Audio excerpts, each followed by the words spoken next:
presented by Sanaya Films. Music by Mithun Baba.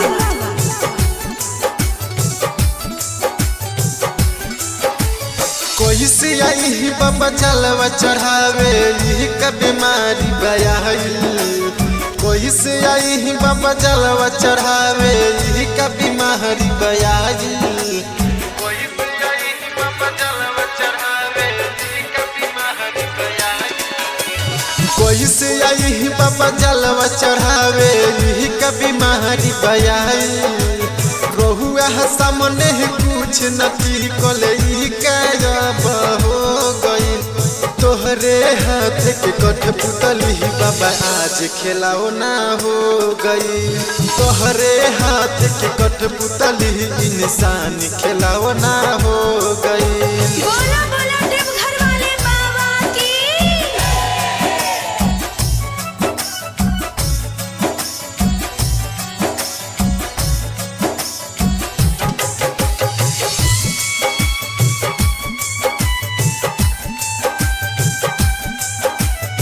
बोले शंकर भगवान की। देश विदेश है सब जगह सुना सुना पहर गई। कैसे आई बाबा जलवा चढ़ावे देख के जीव डर गई। कैसे आई बाबा जलवा चढ़ावे देख के जीव डर गई। देश विदेश है सब जगह सुना सुना पहर गई। कैसे आई बाबा जलवा चढ़ावे देख के जीव डर गई। त्राहिमाम में जगत में भइल जब काम घिनौना हो गई। तोहरे हाथ के कठपुतली बाबा आज खिलाओ ना हो गई। तोहरे हाथ के कठपुतली इंसान खिलाओ ना हो गई। बोला बोला डमरू वाले बाबा की।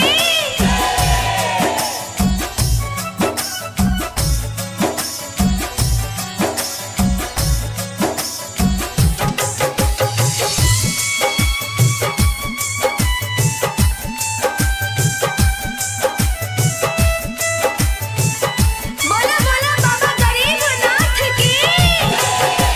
कैसे कांवर उठाई निकली घर से लागो डर हो। ऐसन कृपा देखाई पूरा खुश जाए शहर हो। ऐसन कृपा देखाई पूरा खुश जाए शहर हो। कैसे कांवर उठाई निकली घर से लागो डर हो।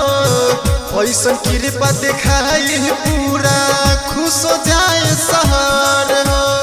अपनों से सब मिलल झूलल बंद महादेव हो गई। तोहरे हाथ के कठपुतली इंसान खिलाओ ना हो गई। तोहरे हाथ के कठपुतली इंसान खिलाओ ना हो गई। बोला बोला देवघर वाले बाबा की।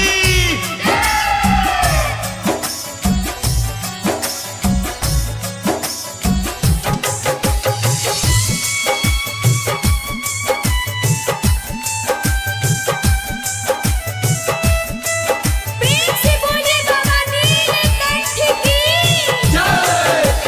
राजा रंग भिखारी बाबा कर लागो हार हो।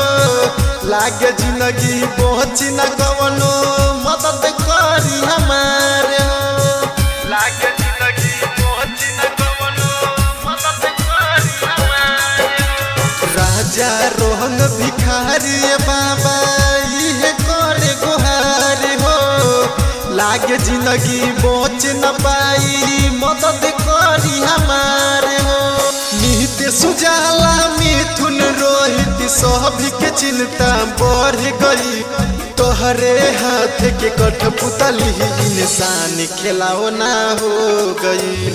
तोहरे हाथ के कठपुतली इंसान खिलाओ ना हो गई।